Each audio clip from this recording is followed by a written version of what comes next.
What's up, bitch? Welcome to our retrospective on A Nightmare on Elm Street. Yeah, we're here. We finally did it. We did Halloween 2 years ago, and we did Friday the 13th, which was Well, Friday the 13th was a fun little concept, whereas the Halloween one was more because there was a new Halloween movie yeah, coming out.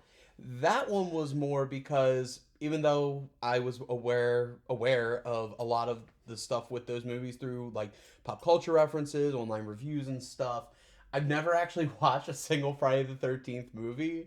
And so not just to continue this for ulterior motives, but the fact that I have also, until now, never seen a Nightmare on Elm Street movie. really. And before anyone is like, but Scott, you're wearing a Freddy Krueger shirt. This is actually a Wing Monsters shirt for the early 90s Japanese deathmatch promotion Wing.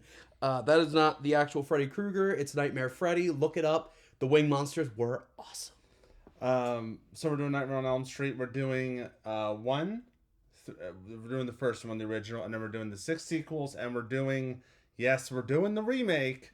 We did the remake for Friday the 13th and Halloween, so we're gonna do it for this. I've never seen the remake, but we'll talk about that when we get to it. Yes. But this is gonna be a 4-part installment, so it's gonna be 2 movies per part, and then we are going to, of course, do our tally or our no not our tally our ranking of our favorite least to our favorite Nightmare on Elm Street films. Right.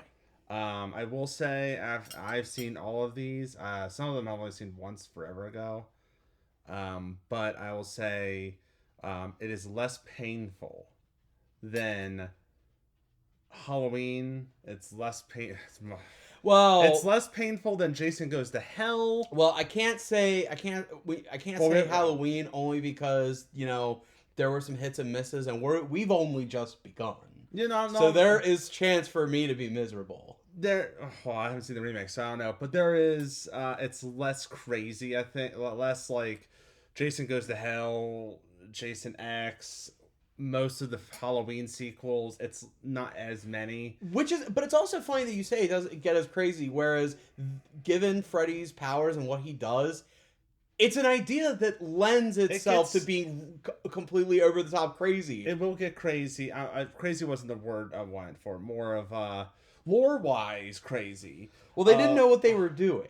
Much like a lot of these movies. They didn't know what they were doing. They just had to come up with some way to get a sequel out and make it make sense as best they could. I guess we should start with number one.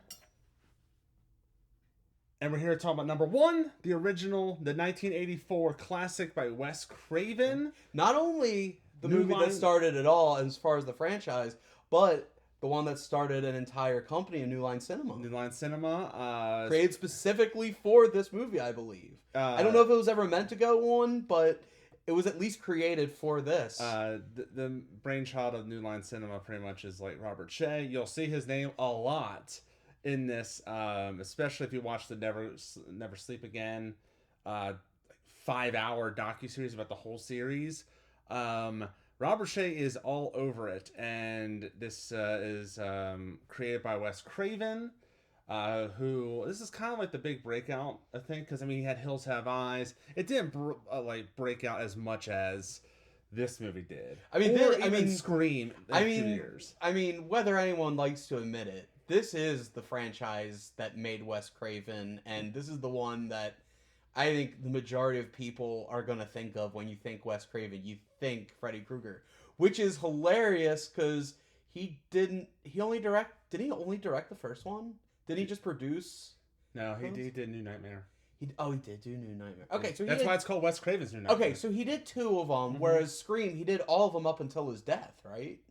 All the ones until he died. So yeah. So it's kind of interesting that the one he has more movies of. Whether again, I'm not hating on Scream, but I just feel like when you think Wes Craven and you think what he's brought to horror, you immediately go to Freddy Krueger.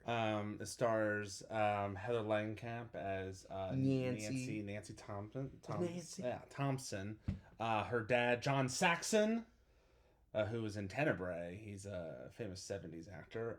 You also have how could we forget Robert Englund, who before this, the only thing I can think of he was in before this was Roger Corman's Galaxy of Terror. Very boring movie, by the way. Very boring. If you want a fun movie to see him in, give me a second. I will look this up. But there was a movie. It was a very early Arnold Schwarzenegger film that my wife and I liked. I want to say it was called Stay Hungry, and I'm probably right. I am totally right. It is Stay Hungry. It is a weird ass little movie, but I highly recommend it. If you wanna have a good time and not think too much, it's a good time. We're not here to talk about Stay Hungry. We're trying to talk about Nightmare on Elm Street. Wow. Which was a hit. It was a hit. I'm just spoiler, it's in my top 10 favorite horror films of all time. Sans the ending, which we'll talk about the ending. But like it has atmosphere to it. It has, when it's a dream sequence, you know it's a dream sequence. But there's times as you go throughout the movie, you don't know what's a dream sequence and what's not sometimes.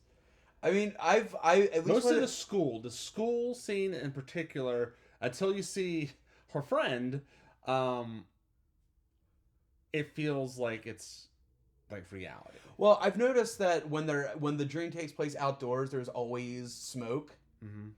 But when it's indoors, yeah, like you were saying, you can't really tell. So unless you see like unless there's anything that indicates it, which more so in the second movie, yeah, there are moments where you kind of have to wonder. And that was the thing when I was watching this with my wife, because she's also never seen it. She's not a horror movie person. So anytime, if I'm seeing a horror movie for her the first time, she's seeing it for the first time.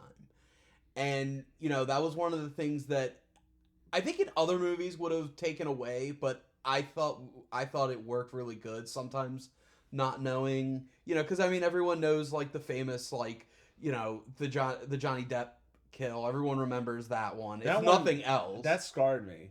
Like, it's kind of ridiculous, but like it was haunting to me when it still left a mark on me. Now it's kind of silly, but like if you watch it as an adult, but as a teenager, I still kind of cringe at that scene. And also the Tina scene with her on the ceiling of the bedroom. Oh, that looks so good. That scene is so gnarly and so like the kills feel so brutal. Right. And a lot of particularly the Tina ones feels very brutal. And one of the things that I liked about it that I'm sure probably doesn't happen so much in the later ones is the fact that all the kills, even though they happen within the dream, you never see how they happen in the dream. It's always how they happen in real life. You know what I mean? Like when she, like when he's forever. But I'm saying when he's killing Tina, you don't actually see what he's doing to her in the dream. You just see her flopping all around the room. You see the claw marks. You see the blood, but you never see what he actually does. Same with Rod.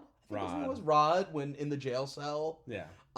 Same with Johnny Depp. Like you never get to see how they actually die. I mean Glenn. Which there's Glenn. It's like one of the first Johnny Depp roles too.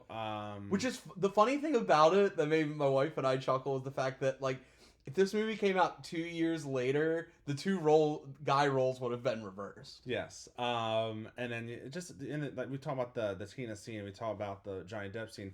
If you watch the behind the scenes of how they make those scenes, it's wild with the budget they had. Like for the Tina stuff, they literally were turning the room. It was like a little stage that's like on like a crane, and they're turning it up, just rotating it as it goes on, and it's so great. There's moments where like Freddy Krueger is scary in this, and there's times where it's a little silly. Like you're talking arms. No. The long arms I can get behind. I'm okay with. Is it the it's when he starts chasing Tia good. Oh, let's not forget when he cuts off his fingers. Like, yeah. He definitely was like it was definitely like the creepy dream murderer version of like that bit where like you pull your thumb off. It was like that. I did also like that they kept him mostly in the shadows through all of it. Like even when you got close-ups of him, you really didn't get a good look at him. Yeah, you could see his eyes, maybe you could see his smile a little bit, but you never really you never really got like the best look of him or at him, I should say. And there's some great thing. That's what I miss about like filmmaking now is lighting. It's the lighting. Like lighting John is Carpenter so important when it comes to horror, both in setting an atmosphere, but also enhancing your monster or some of the scares. Sometimes, and also if you have practical effects, it hides seams, it hides all kinds of stuff. Watch like The Thing, for example. The effects by Rob Bottin are great, but like with the lighting and the direction, the camera movement, it looks real and like scary. And same with this. Even when it was goofy, it looks scary. Like the simple like him going through the wall. Oh, wait. Hold on. Are you talking when she's about sleeping in bed? He's kind of going. Oh, you're talking about from the ceiling. Yeah. No, he's like no, it's from the ceiling, but he's like. He's just kind of leaning in, and then as she's waking up, you see him kind of pull away.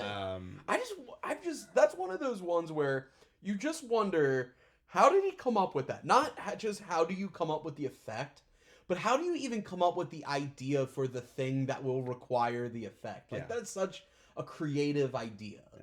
Now I wanted to know your thought on this because as my wife and I were watching it, we kind of thought the mom was a little too over dramatic in her acting style, and I don't think that was a Wes Craven choice. No, I don't think that. I don't know. There was just something about her delivery in a lot of those lines. It wasn't bad, but it was just like I felt like she just got like plucked out from another movie. I mean, when the dad is really good, and Heather Langenkamp, who's I believe like 17 or 18 in this film in real life, maybe a little bit older, but like. They're kind of grounded. The mom is a little much, I think. I think she's one of the weaker players of the film. Yeah. But she's like minor to where you don't really care as much. Which is also interesting because as the movie goes on, she's like essentially a big part of the whole Freddy thing. Yeah. She's the exposition. I'm just saying it's kind of weird that she wasn't more of an actual factor. And what I love about Freddy Krueger is he has a mouth, but the claw is such a great thing because Robert Englund is like, I'm gonna take this and I'm gonna make this a thing, and he uses it more on other films, but he's using the claw to articulate emotion,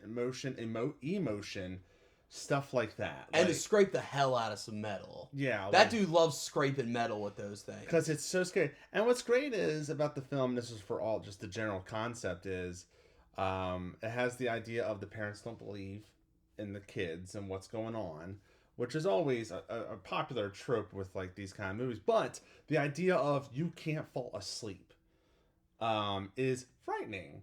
Like, these people are staying up, and they get, like, the longer they're up, the more manic they get, the more, like, to where maybe they're hallucinating. Maybe it's not. And not only that, but also the fact that, like, they don't even know, for a while, they don't even know why. Yeah. It just, everything about this just feels very random and out of nowhere, and... You know, I mean, you talk about the whole not being able to sleep. That's scary. The fact that whatever happens in your dream happens in real life. That's scary. But when you don't even know why this is going on, I think that makes that's an even scarier thought, really. Because how do you prepare for something you don't even understand? Yeah, there's things that are like embedded. The good thing about this film is their scenes are so iconic, embedding the Jaws scene in the bathtub. Just like I said, like the like him in the ceiling. Tina in the body bag at the school. Oh, that was great. That looks so good. Like even like. Oh, also I don't know if I was supposed to laugh. But when Nancy's going through the hallway and she bumps into the hall monitor, who's clearly Freddy. Yeah, he's dressed as but even before he reveals himself, oh my god, that was like it was so out of nowhere for me that I just it kind of gave it made me laugh. And her going up the stairs and the stairs are sinking, like. So many iconic... You mean turning to marshmallow? Yeah, so many iconic moments, even the weird stuff at the mom near the end. No, not the ending, but like the weird stuff with the mom. Well, in the house, like that was. Well, I mean, you know, I get it, but like it was you're still when strange. when you're a protective parent who's also a severe alcoholic, what can you do? Yeah. You know, give up the booze and do something? Hell no. No. We gotta put up the bars and stuff. Because you never know, some burn victim might get lit on fire again and start choking you in your own bed. And it's one of the best looks of Freddy Krueger because it does get, the budget gets lower and you can tell in the makeup, but he looks great in this. And I'm gonna say it, best Freddy sweater. I prefer the solid stripes on the chest, or the stripes on the chest, solid red sleeves. I think that's a better look. I think it's cooler, and fight me. Oh, we'll see when we get to the next few. Team solid sleeves. Now, I guess before we move on to the next film, the one thing that to me holds this back from being a perfect horror film is the ending, which the Wes Craven ending originally was, you didn't know if it was still, she woke up and it was still a dream. She goes outside, her dead friends are in the car, and it's extra foggy out, and they're going to get in the car, and then they're going to drive off into the fog, and then the mother's just going to be there watching. That was the ending. He wanted to kind of like, the idea was this movie all a dream? Was it not? He wanted to keep that mystique with it. Robert Shea's like, no, we need a twist ending, and the twist ending is what you got. I think there was one with where it's a bus and Freddy is driving, which we'll find out about in the next film. But like,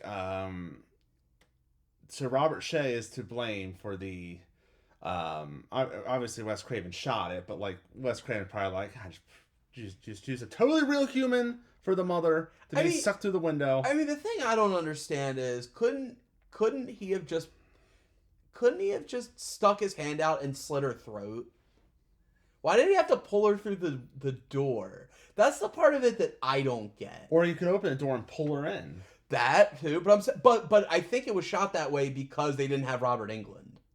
That's probably what it was. But I'm saying all you had to do is just have the claws stick out, slit her throat, she's dead, you know, credits. Or you don't have to slit her throat, just like a close up on her, bust through the window, claw grabs her. I don't care what you do. Just don't drag her through. That just looked like very Looney Tunes. Yeah. I was expecting in the next movie, Freddy just like paints a black hole on a wall and he just like runs into it like a tunnel, and then everyone else runs into it and it's a wall. Oh, you think this is cartoony? Wait, just wait. But yeah, that's the one thing that kind of sours me on the film. Yeah. It's not. I'm not saying the movie's terrible because of it. It's not. You could just end the movie before that scene, you're good. And not only that, but you were saying how, like, you know, they intentionally made it a foggy day, even though it was the brightest foggy day I ever saw in my life. And of course, they was gonna have the girls with the jump rope and stuff. Yeah, but I was just also, can we give a quick shout out to that one little girl who was just holding the big red ball? Yes, holding it down. Everyone else was born to dilly dally. She was born to lock in. But like, I didn't like the fog because like the whole time I'm like, oh, this is a dream. Because, like, there's the fog. Yeah. Which, again, when they're outside, you know what I mean? And, the ending, it's not bad, but it's just, like, it could have been better. It's not enough to ruin it, but I agree with you. It's enough to take it from a 10 to, like, a 9, maybe 8 at the lowest. But overall, I enjoyed it. My wife enjoyed it. And it was really fun. A lot of creative kills, especially for the time, you know. Since then, a lot of people have evolved, but when you look at it through that lens, a lot of creative kills, a lot of creative concepts, well directed, well shot, well lit, well casted. You really couldn't ask for a lot out of such a little movie. I mean, when you think about how few like sets there really were, and how little they actually kind of had to work with to do something as big as they did, it's admirable, and it turned out to be one of the greatest movies ever made. Now, fast forward a year, and we get Nightmare on Elm Street Part 2, Freddy's Revenge. Well, if I may be that guy for a second, we fast forward a year in our time, but it was 5 years later in the movie. Yes. Yes, it's Just wanted to point that out because one of you will. It's 5 years later. And we are dealing 5 years later, 5 years gayer. I'm loving every minute Jesse of it. Walsh is our protagonist, played by Mark Patton. I almost said Mike Patton. He's not the singer of Faith No More. And to be fair, Jesse in this movie did need someone to put him together. So, I mean, I guess it all worked out. And old Bobby England is back as Freddy Krueger. Bob England. Had the security guard, the SWAT guy from Airheads. Yeah. Playing, was it Schneider? Coach Schneider. Coach Schneider. Kim Myers as Lisa Weber. Yeah. Wait, you mean? I believe you mean Lisa. I believe you mean Meryl Streep's first role. Lisa. I swear to God, if you told me she was Meryl Streep's daughter, I would 100% believe you.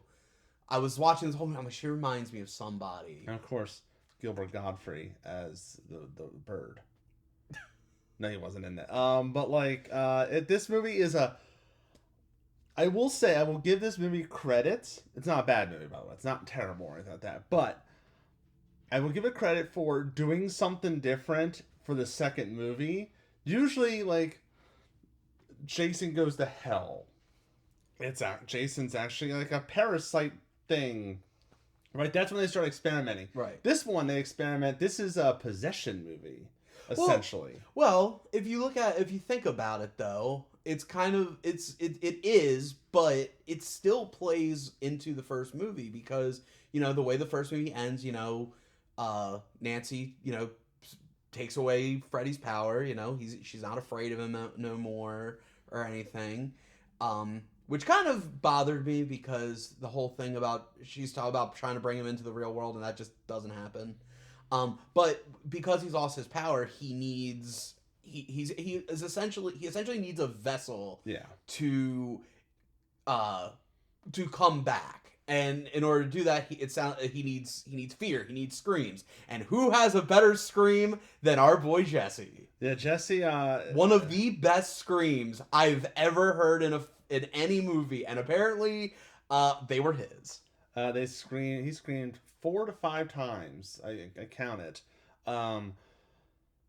There's actually a documentary about him that came out a couple years ago called Scream Queen. It's about Mark's journey throughout this whole process and the aftermath of it. It's a great documentary to watch. And I don't know if you know this. I was doing a little digging. This movie was actually a first draft of Monsters, Inc. How Freddy, he's powered by screams and fear and everything. Well, one day someone at Pixar saw that and was like, hey, but what if we made like a business out of that? And that's kind of, I mean, you scoff, but the similarities are there. Although Freddy should have learned that the power of laughter is actually stronger. This one's this is also a big thing of what I was mentioning in the previous movie about how he uses the glove. Robert Englund is using it seductively, especially the scene when he first gets the face-to-face in his the first dream he sees him in. Like, he's like kind of like caressing his face a little bit. Like, Robert Englund knew what he was doing, and everyone else did, except for the director, I guess. He didn't know. Allegedly. If you watch the bar scene, which was, I wrote it down, it's Don's place. I thought it was Don's Palace. Is it Don's Palace? It's either Don's Place or Don's Palace. I think it might have been a typo on my notes. Either way, Don. It belonged to Don. And they're just serving underage kids, I guess. I don't know. And then the scene with Coach Schneider in the shower, like the whole idea of like the man is inside him coming out. A lot of like he kisses Lisa, he's confused, and he goes and hangs out with Grady, like, and he's in Grady's bed. Like, come on, guys. And Freddy's a burn victim who kills people in dreams. Just like, I mean, what? I mean, the subtext is there. Okay. What? The dance scene where he pops off, in the great dance scene. But yeah, like, the only downside with this film is it's very formulaic. It's very like, here's a scene in real life, here's a dream, here's a scene in real life, here's a dream. It's never like, I don't think there's ever a scene, I can't remember, but in the first half, it's literally like, I don't think there's like 2 scenes they're in the same reality. It just felt very formulaic a little bit. It does pick up near the end when we finally actually get. I mean, we get like one kill, and it's Coach Schneider. And then like we wait a while. This actually has a low body count if you think about it. Even the party scene. I'm about to say until you get to the party. The party scene, there's supposed deaths. Yeah, it's that one guy got knocked through the fence. He might still be alive. I don't know. The guy that he's like mother effer and you mean the one where he's like, hey man, it's okay. I'm here to help you. I don't need your help, fucker. Oh, sorry. Yeah, like the Grady one is probably the best one. That's the scene. Oh God, the biggest. You could tell that the director, was it Tyler Jensen? No, sorry, no, it's Tyler Durden. Jack Shoulder. One of the best scenes to me is the transformation scene, which the director Jack Shoulder obviously liked American Werewolf in London. Who didn't? I mean, who didn't? Yeah. He didn't have Rick Baker, but the effects were still really good. Yeah. Like the claws going through his fingers, where it rips to where it's like his sweater's there. One great scene is when he's like screaming, and you see the eyeball behind his throat. And with that, like you were saying, like the effect of that. I think to me, probably my favorite effect in this one, which I felt like it was this movie's version of the Tina scene when she's pulling at Freddy's face and she rips his face off and you see the skull. Oh, is it the melting scene? It's when he's up against the wall and like you see Freddy's head popping, trying to pop through, and then he takes the claw and slices Jesse's chest open. Yeah. And there's this brief shot, very brief. It's like one frame of like a fake Freddy head that I guess they use as like a placeholder to show like him being inside and working his way out. That is like 10 times creepier than Robert Englund ever wanted to be. Like, it's so good. And then when he pops out, oh my God. And the effect, you got one thing I will give this one credit for. The effects were really good. Like this, like when he's basically telling Jesse what the deal is and everything. He's like, you have the body, I've got the brain, and he rips his fucking head open, and you see his brains. Like, I know we're never, at a certain point, we're never gonna get this version of Freddy again. I know that. I accept it, but I love it. I love how just psychotic and in love with, essentially just in love with who and what he is. He loves being evil. He does. He's a wicked son of a bitch, and I love him. And I hate him, but I love him. And we get lore, even though he worked at this power plant. We know that Jesse is in the house. I believe it's the same house. It's supposed to be the same house. I don't know if it actually is. I can't remember off the top of my head if the house is already like it looks similar. I mean, I'll put it this way. They at least had the door. Yes. The door matched. It was a white house. I'm talking about the outside at least. And for whatever reason, remember how they had all the bars on the windows in the first movie? He's installing in the second one, they're gone except for the one that was over the door window. Yeah, the dad. And then he installs them. Yeah. And it's like, I don't know, why was the one still on the door? That kid is on dope. Because maybe, you know what? Maybe if that one would have stayed on the door, maybe you know why? Maybe Nancy's mom wouldn't have died. Oh, you know why they did it? Probably the realtor probably did it to sell the house. They probably did that. This is the door that Nancy's also mom got hold on. Through. Was it ever established that Glenn was Nancy's boyfriend? I don't remember. Pretty much. I mean, it was assumed. It was assumed. Yeah. Well, because they were doing the whole boy and girl next door type of thing, or across the street, but the same idea. In this movie, it's canon that they're boyfriend girlfriend. And if I can piggyback off something you mentioned in the previous movie, so you were talking about how at the end of the original movie, what they wanted to do was a thing where they're on the bus and then Freddy's driving the bus. Oh, they sandwiched this. Well, just like John Peters got his spider in Wild Wild West, we got our Freddy as the bus driver, and I thought it was a really nice. Technically, you get it twice because, like you said, they sandwich it, And I like it in the beginning. I do like it in the end too, but I like in the beginning how you kind of don't think about it too much because you see that the bus driver is Robert Englund, like without his gimmicks on. So you're thinking like, oh, this is just Robert Englund playing a role, no big deal. So it's like how Kane Hodder does it for the Friday the 13th movies and some of the Hatchet movies. Yeah. Like he plays a role. And you think, and you're not, and like I you know how I am, so I was thinking, oh, Freddy's definitely gonna be driving this bus. But for most people, they wouldn't think that if they even realized that was Robert Englund. And boy, they drive that bus a long time. I thought that scene was long, like him driving through the desert. Yeah, but that was a little too long. Well, you know what happened? He drove through the desert on a bus with no name. It felt good to get out of the rain. I did like those shots where you see the bus. It's on those rocks, and like just watching his relationship with these two girls from before it's revealed that it's Freddy till then, and it's just seeing how everything changes in that moment. I thought the cast was pretty good. Lisa was fine. I thought they had good chemistry. I know that sounds really weird to say because you're saying like the whole like, you know. Also, here's the thing that I realized, like if I was watching it this time, because my fiance's never seen these movies either. She's seen the first one. She's never seen the sequels.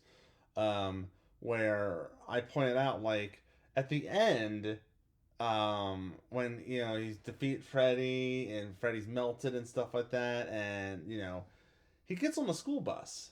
Yeah, but he has a car. Well, it's so we could. I know, but like that should have been the big giveaway. That it was a dream because he had a crappy car, but he had a car. Also, I just want to point out, because I'm a dickhead, there's a moment at the end when they're on the bus and I forgot what's her name, the love interest, the girl. Lisa's you friend. You can't forget Lisa! Lisa's friend is like behind them, and like as they're talking, Freddy's hand just like punches through her chest. That's the best scene. And that's the best ending. End there. No. But my problem is, because I'm a dickhead, if you're looking for it, you could actually see the exact moment, the exact jump cut where the pre-fist footage starts and then the fist footage is about to begin. It's like a jump cut. Yeah, and I don't know if it's that noticeable for everyone else, but it was for me. I noticed it.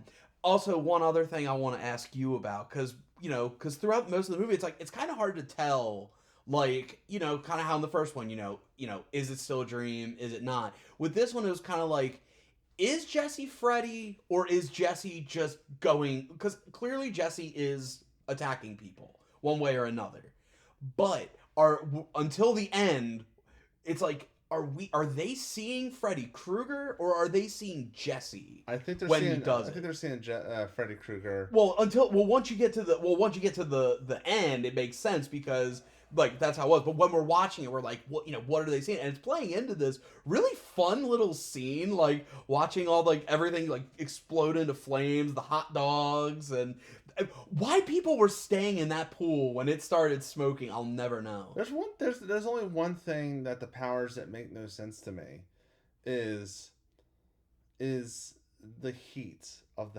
is just the heat, especially the house. The house, the AC's broken, but like it gets to 98 degrees to where like the birds start exploding. Which I don't think 98 degrees would explode a bird. How does that work? Like Freddy wasn't in full control of Jesse, so how is he controlling the temperature? I'm gonna be real. And he's controlling the temperature of the pool? I'm gonna be real. Until Freddy like made his appearance at the party, I think the house had shitty heat. That's all I think. But it got to 98 degrees, which I thought was very like very cliché, if you will. I was gonna say, fun fact, and to the best of my knowledge, this might be true. Nick Lachey actually got the name for the boy band 98 Degrees because of this movie. He was watching it with his brother, and he was like, 98 degrees. That sounds hot. Let's do that. But yeah, as opposed to Don's Palace or whatever it was. But once you get to the whole thing where literally love is the answer, love wins. # love wins. When Freddy he kind of like turns into this like shell that he peels off. Yeah. And I was just like, okay, so they did see Freddy. Yeah. So the ending does kind of like take away some of that. Is it? But there's a scene. What are they? So when he seeing kills kind of Grady, he sees himself as Freddy in the mirror. Maybe that's just his perception. at the time? Yeah. At the time. But I'm saying No, once he busts through and kills Grady, and he's like got blood all over himself. And then he sees. Well, once he kills Grady, he goes off to the party. Yeah. So yeah, no, but I think he has become Freddy at this point. Maybe like it's like you're seeing his perception of him looking in the mirror and seeing Freddy, but in actuality, the world sees him as Freddy Krueger. Yeah.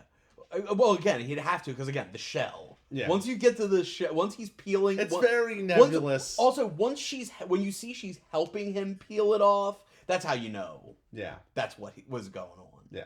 Well, I'll say this: if you like the lightheartedness and the funness of it, you're gonna love the next few. Because this is the end of part 1. Part 2 has, I call it. What's great is, I think Dream Warriors and Dream Master are very like connected, like that. You kind of need both of them, because Master's kind of a follow up on Warriors. So a true connected sequel. Well, maybe not by actor. But it's connected. They have certain characters that are recasted. But you'll find out when you get the Dream Master. So the next episode coming out next week is going to be Dream Warriors and Dream Master, including Dokken music. Yeah. So see you later, kiddies. It's not Tales from the Crypt. How about this? Let's try this one. We'll see you next time, bitch.